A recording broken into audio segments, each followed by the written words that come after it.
up, family? Richest blessings, shalom, and happy healing. Peace, love, and light. Hallelujah. As you can tell by the title, is about putting your best foot forward. That's what we're going to be talking about. Putting your best foot forward. This came in my spirit, and I said, babe, we must go live and talk about some things. Hey. But something that came in my ruach, I was hearing, from this couple, and they were like talking about some really good things, and it just ministered to me. Just regarding like if you are happier, you know what I'm saying, outside of your home, right, with other people, whether it's on your job or you just out in the grocery store, whatever the case is, if you can be happier, you're smiling more, you're kinder, right, you're more friendlier than what you are at home with your own spouse, like that is a major issue. And I also want to extend this when it comes to just your close friends and your family as well. If you are at much more peace, you're able to captivate serenity and more smiles to people, but you don't fight every day to choose light, life, love, and happiness, to be able to put your best foot forward at home with your spouse and with your loved ones and your friends, that's a major issue. You have to be able to do that. We have to be able to have and embody and exude the sacred qualities of the fruits of the set apart spirit. We have to understand our power with powers. We have powers with Yah. And that gives us a certain level of authority and strength to be able to choose light and love in life every single day, that will allow the Kodesh Ruach, the outgrowth of the Kodesh Ruach, to produce love, kindness, and patience, within us and throughout us, to be able to be that beacon of light in our homes, to our spouses, to our family, and to our friends. I personally believe that if you are able to be friendlier outside of your home, than what you are in your home, I think that's a program. For sure. I feel like it's a program. You are just putting on a positionality, right? And the interaction isn't even real. So not only you're just exuding, or you're portraying peace, love, happiness, whatever you're doing outside of your home to other people, strangers, neighbors, whatever the case is. You're really just portraying like you're having an actual interaction, because I don't really even think that's true friendliness. Like, you can't tell me that you can be friendlier with someone outside your home than with your spouse or with your family or friends. I don't even think that. I think you can portray, which that's even bad too, because it's just showing how we just have on facades and positionalities. It just shows the lack of true connection and real interaction and cherishing and being present. So yes, it's an absence of mindfulness. Right. But we have to be kinder in our marriages and loving each other through each other's process and growth. We have to have unconditional love for one another. You and your spouse are each other's like activators and validators. You're supposed to be the one that is that peace to that spouse of yours, to bring out their light, to light their candles and not to delight them. You're supposed to help and aid and support in their exhilarated, authenticated mood and vibration, right? You don't want to be bringing someone else's vibration down. And again, I can say this for, your family, your friends as a whole, your relatives, your neighbors. You have to be able to light someone's candle. So am I telling you not to be friendly and kind and interactive outside of your home? No, I'm telling you that it starts at home. I'm telling you that everybody that we interact with, we should be able to impact their life for the good, right? We don't understand how much a simple smile, a simple hug, right? A simple compliment can bring so much healing to a person. Right. Just as much as a simple lack of touch, lack of affection, lack of validation, right?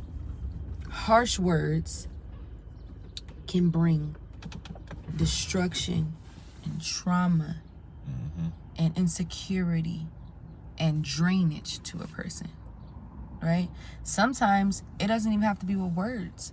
You can delight somebody with and through your vibration, how you are, what you're carrying, what frequency you are operating in that moment.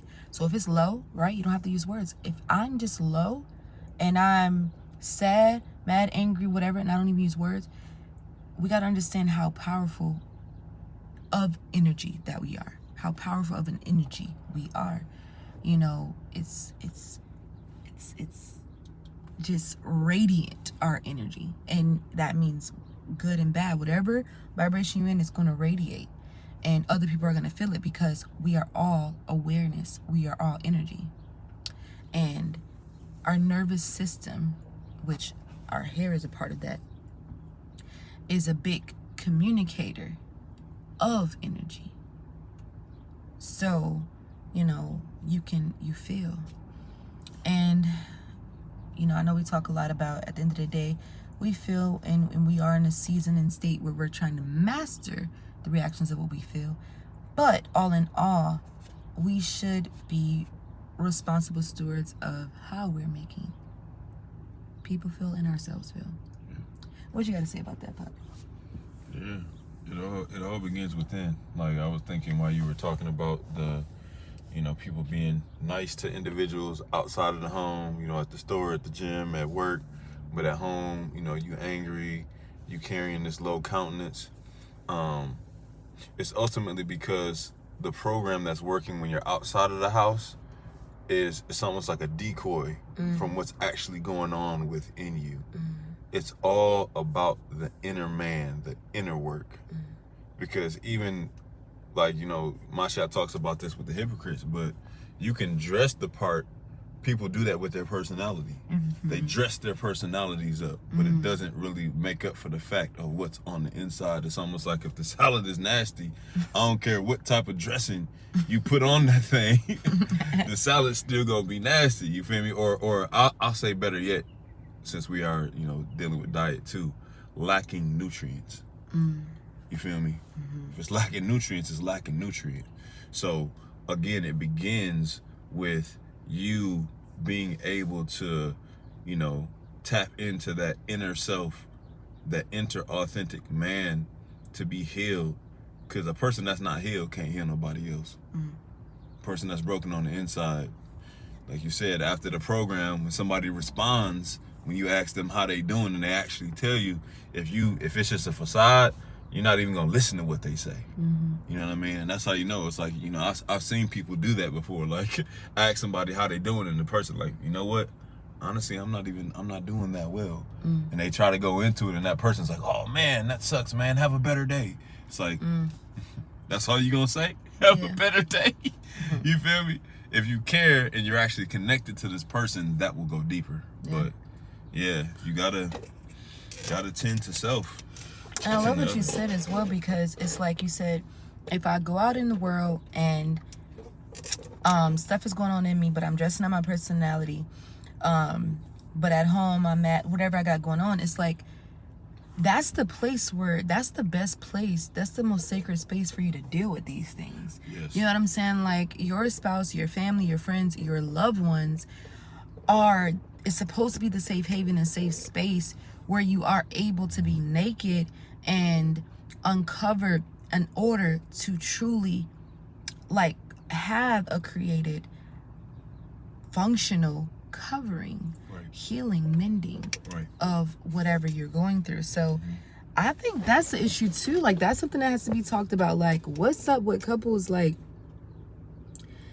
and just overall relations as a whole, just connections and bonds. Like, what's up with, like, there not being an actual, like, sense of safety with one another? Like, how, like, an example of that is, like, couples that still, like, afraid to get naked in front of each other. Like, why are you covering up your chest or whatever else when you're about to be intimate, or turn off the light? Like, it's like, okay,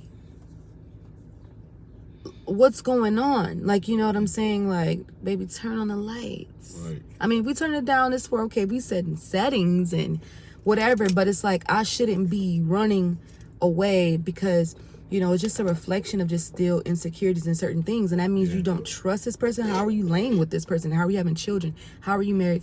How are you whatever else? Like, this doesn't make sense. And I feel like it's the same thing, whether it's with your children, your sisters, your brothers. It's like, you know, so there is a major just social trauma overall, like just interaction. So we really have to, like, address in order to overcome. You know, you really have to find safety in your loved ones, your friends, your family.